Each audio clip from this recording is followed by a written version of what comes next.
Welcome back to the Deep Dive. Our mission today is pretty focused, giving you a sort of two-part blueprint for digital marketing success, really. Yeah, resilience and success. Exactly.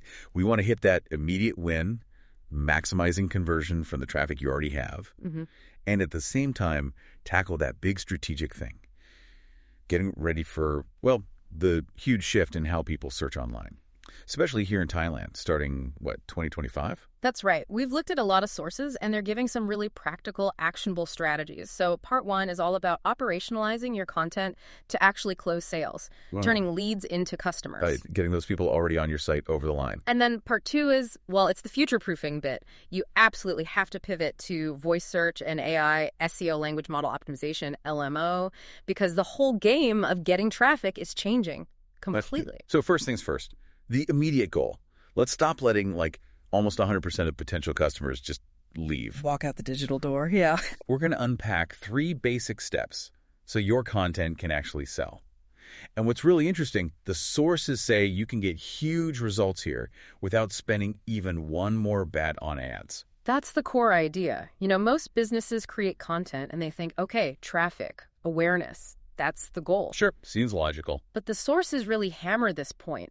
Content's most powerful role, the one that's often missed, is driving digital marketing, specifically giving you the hooks you need for remarketing and, crucially, nurturing leads. Okay, and this is where it gets, a bit stark.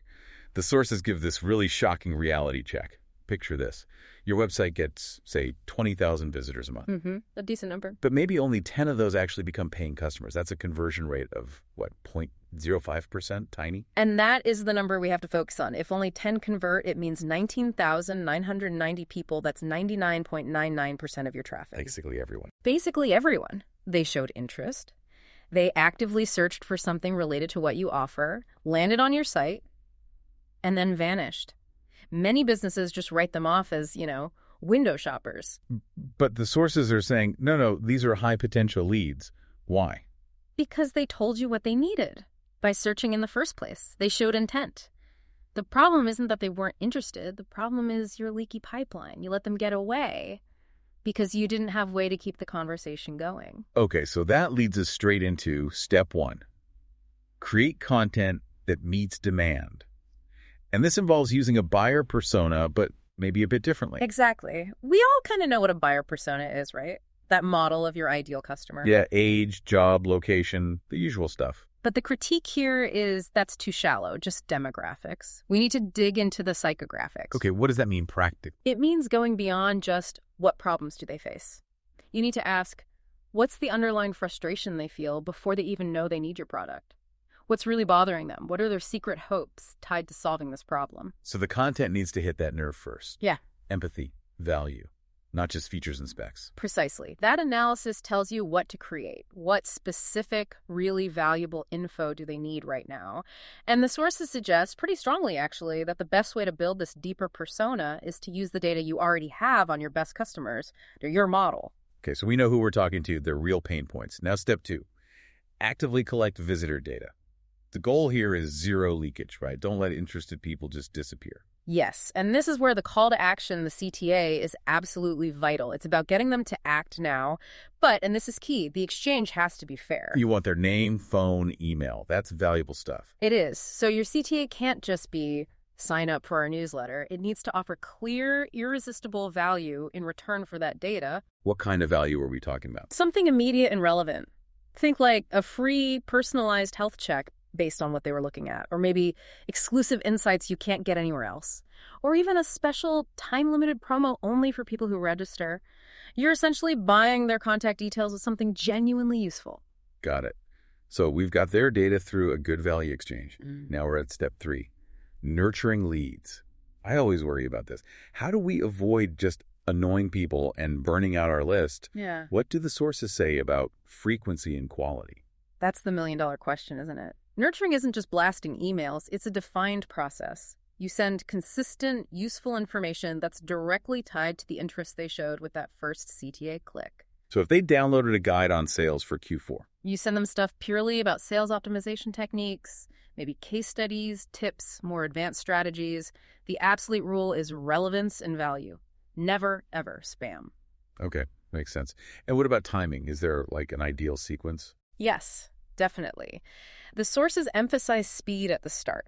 That first follow-up, triggered by the CTA, should probably land within 72 hours. Often it's something very specific, building on what they downloaded. Right. Strike while the iron's hot. Exactly. Then you set up a rhythm, a cadence, maybe once a week for a bit, then maybe stretch it to once a month. Always providing relevant, detailed info. And the idea is when they do finally need your service or product down the road, you're the one they think of first because you've been helpful all along, top of mind. Precisely. And all this engaging gives you more data, too. If a lead is acting interested, opening emails, clicking specific links, visiting key pages, that's your signal.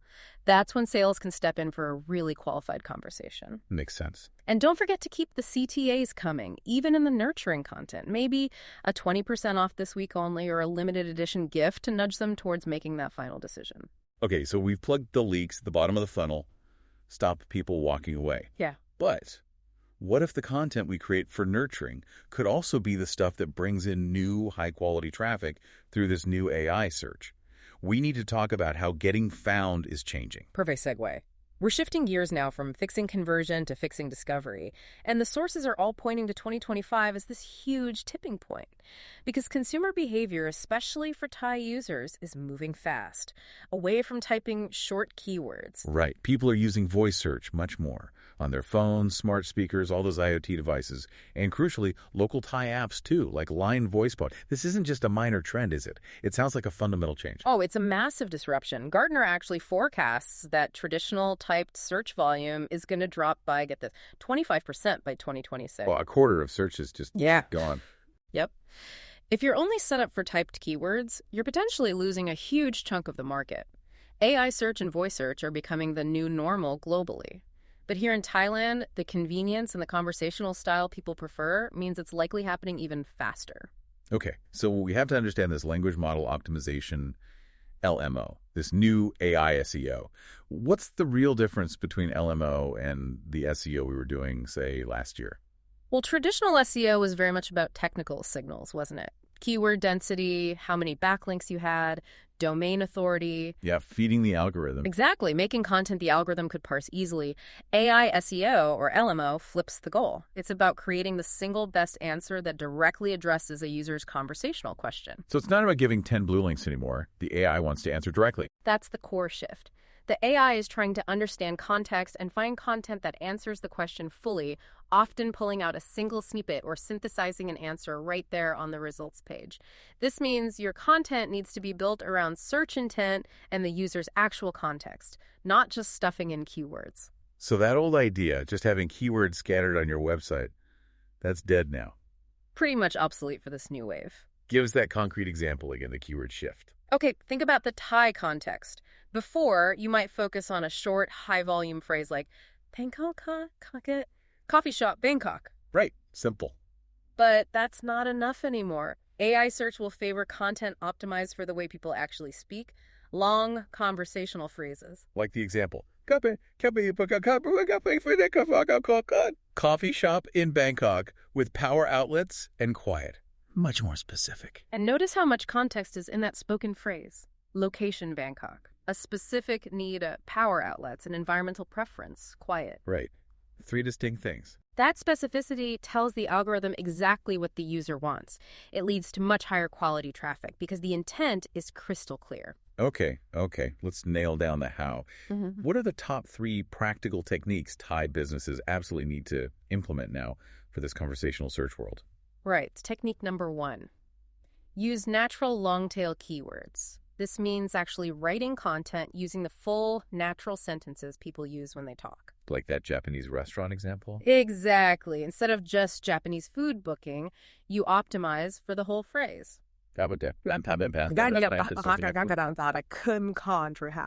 Japanese restaurant near me that accepts online reservations. See how it includes location, cuisine, and a key feature. Makes sense. Okay, technique 2.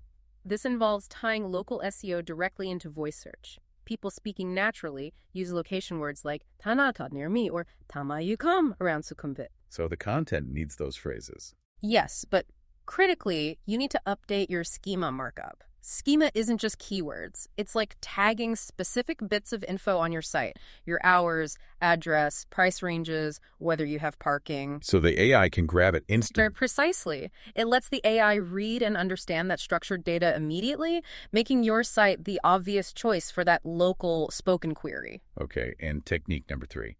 Use the FAQ feature. This sounds almost too simple. It seems simple, but it links back to the AI wanting that single best answer, remember? Right. FAQs provide answers in a really structured way. Short questions, direct answers. AI engines love this format because they can easily pull those answers for feature snippets or voice replies. It instantly signals your content is authoritative for that specific question. This feels like a huge amount of work, rethinking all the content. But you mentioned tools can help automate some of this AI SEO stuff. Absolutely. This is where technology comes in to make the shift manageable. Take a platform like, say, HubSpot CMS Hub. They get mentioned because they connect the dots between content creation and these new technical LMO requirements. Okay, so if I'm struggling with, say, technique 3, writing tons of good FAQs, how do tools help there? Well, they offer AI content automation. They can help generate those structured FAQs that the AI needs. Plus, they can help write blog posts, meta descriptions, social media captions that naturally weave in those long-tail conversational phrases for voice search. And what about understanding intent? You said the AI looks for content matching intent. Right, so tools use predictive analytics. They look at how users have behaved on your site before what they clicked, what path they took to help you create new content that matches what similar users are likely looking for, even before they search. Wow. Plus, tools enable personalization, showing different content to different users based on behavior. This signals to the AI that your site is highly relevant and valuable. Okay, this urgency sounds especially high for Thai e-commerce businesses. You mentioned voice commerce is growing fast, like ordering bubble tea through line. Why are the stakes higher for e-commerce specifically? The big game changer for e-commerce is that AI search engines don't just trust the brand's own website anymore. They need multiple sources to feel confident in a recommendation. So they're looking elsewhere. Definitely. They're pulling data, reviews, opinions from all over Reddit, Shopee, Lazada pages, independent blogs, online news articles. So just optimizing your own product page isn't going to cut it. You need good stuff said about you externally. Exactly right. The AI wants the best overall recommendation, and it uses that external buzz as a huge trust signal. So for Thai e-commerce, the action steps are really twofold. Okay, first. Omnichannel integration is non-negotiable. You have to connect all your platforms, Shopee, Lazada, TikTok Shop, your Line CRM, the customer journey, the product info, the reviews. It needs to be consistent because the AI could pull data from any of those places. Makes sense. And second, if the AI trusts other voices more, where does the investment go? You need to strategically invest in PR. Getting positive coverage on authoritative online media outlets, and critically, engaging on platforms like Reddit, where real conversations happen. So getting third-party validation. Yes, ensuring that credible third-party content about your products exists and is easy for the AI to find and understand. That becomes a core part of your SEO and reputation strategy, not just some marketing extra. So, if we pull this all together from our deep dive today, there's basically a two-part mission you can't ignore. First, you've got to fix that leaky bucket, create the systems to capture visitor data, and actively nurture that 99.99% you're currently losing. About letting them walk away. Exactly. Yeah. And second, you have to accept the search landscape has changed. If you don't immediately start restructuring your content for conversational, long-tail local searches using these AI and voice SEO principles, then that whole next wave of customers coming in 2025, it just won't find you. It's definitely a challenge, but sounds like a massive opportunity, too, for those who adapt quickly. You know, the ultimate goal we talked about earlier was content that makes someone realize, this is why I need you. Mm-hmm. So here's a final thought to chew on. What if, by creating that really specific, context-rich content needed for AI SEO, those long conversational answers, what if that content itself could actually close the sale? Maybe even on the very first interaction, because it answers their complex needs so perfectly. Interesting. Combining the goals. Yeah. So the question to ask yourself right now is, the main call to action on your site, the thing you're asking people to do in exchange for their data, is the value you're offering so genuinely irresistible that it truly earns you the right to talk to that potential customer again? Getting clear on that, that's probably your very next strategic move.